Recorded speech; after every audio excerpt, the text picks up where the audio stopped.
अस्सलाम वालेकुम जी, कैसे हैं आप सब? ठीक ठाक हैं। आई होप कि आप सब ठीक ठाक होंगे। माह रमज़ान की चौथी सहरी आप सबको बहुत बहुत मुबारक हो। जुम्मे का रोज़ा है माशाल्लाह। और ये मैं बना रही हूँ सहरी और आलू गोश्त में बना रही हूँ मटन।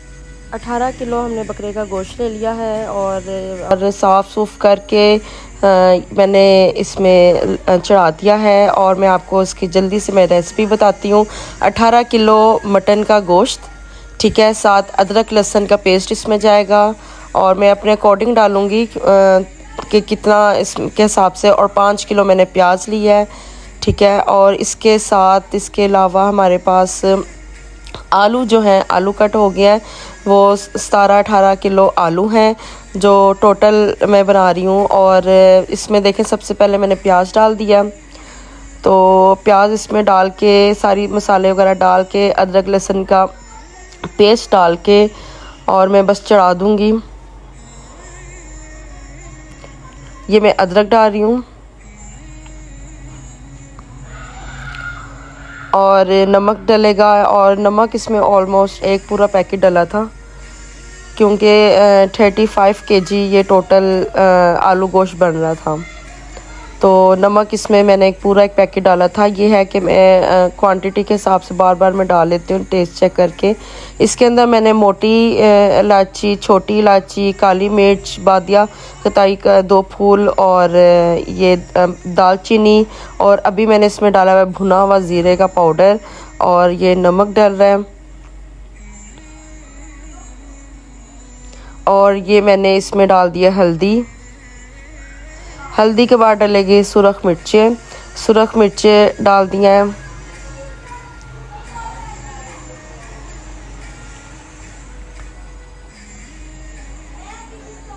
सूखा धनिया डालूंगी इसके अंदर पिसा हुआ।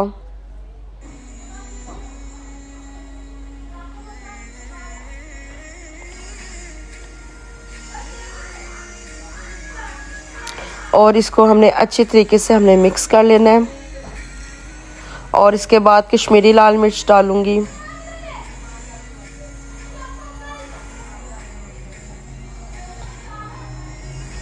और मैंने थोड़ा सा ही पानी डालूंगी क्योंकि मटन जल्दी गल जाता है। इसके अंदर टमाटर वगैरह बिल्कुल कुछ नहीं जाएगा क्योंकि मैं आलू गोश्त में योगर्ट डालती हूँ, टमाटर नहीं डालती। बहुत से लोग टमाटर ग्राइंड करके डालते हैं, टमाटर योगर्ट दोनों डालते हैं, लेकिन मैं सिर्फ योगर्ट डालती हूँ। और इसको बस हमने चढ़ा देना है पकने के लिए, ठीक है।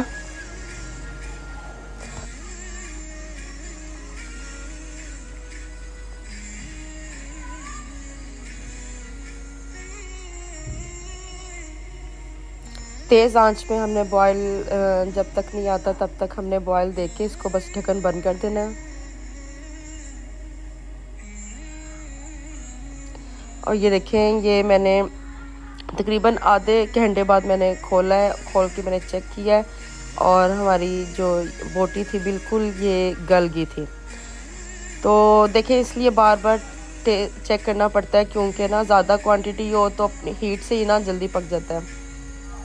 तो बस फिर उसको मैंने कहा कि ओवर कुक ना हो जाए, तो इसलिए मैं जो मटन के जो पीस हैं, गोश्त है, उसको मैं निकाल लूँगी, ठीक है।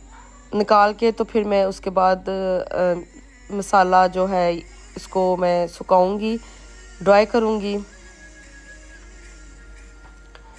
और इसके अंदर फिर मटन हमने गोश्त निकाल दिया था और फिर घी में डाल रही हूँ।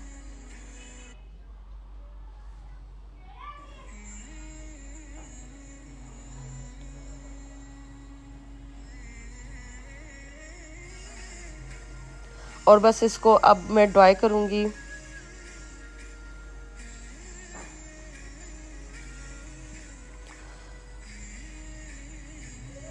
बार बार इसको हमने चेक करना है ताकि नीचे ना लग जाए।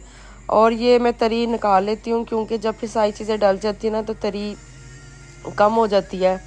तो खाने में, सालन में ना ऊपर ऑयल बड़ा अच्छा लगता है, तो मैं ना सेपरेट निकाल के रख लेती हूँ, वो एंड पे मैं फिर ऊपर डालती हूँ। तो ये देखिए, हमारा मसाला भुन गया था, पानी खुश्क हो गया था। इसके अंदर फिर हमने गोश्त डाल देना है और गोश्त को अच्छी तरह भूनना है। इसके साथ भून के हमने साथ योगर्ट डाल देनी है। योगर्ट मैंने जो 4 किलो मैंने ली थी दही, और फिर बस उसको मैंने अच्छी तरह भून के तो फिर मैंने पीसेस निकाल लिए हैं। निकालने के बाद फिर इसके अंदर मैंने आलू डाल दिए हैं और 18 किलो आलू थे। और फिर मैं धनिया वगैरह, क्योंकि आलू गोश्त में धनिया ना हो तो फिर आलू गोश्त का कोई मज़ा ही नहीं है। धनिया बहुत इम्पोर्टेंट है आलू गोश्त में। उसको मैंने कट किया और तेज़ आंच पे मैंने आलू बॉयल करने के लिए रख दिया और मैंने देखा है आलू भी बॉयल हो गए। तो बस हमारा सहरी का टाइम भी ऑलमोस्ट आधा घंटा रह गया था। तो इसके अंदर हम धनिया, सब्ज़ मिर्चें डाल देंगे।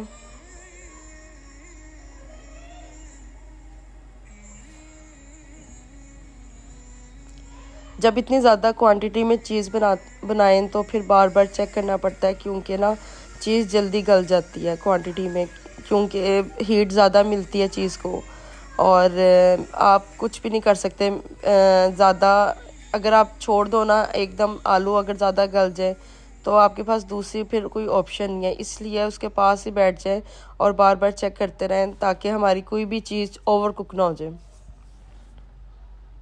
ओवर कुक हो जाएगी तो वो इतने गर्म पानी में, अपने ही पानी में वो फिर चीज़ बिल्कुल मैश हो जाएगी, तो उसका कोई भी फ़ायदा नहीं होगा।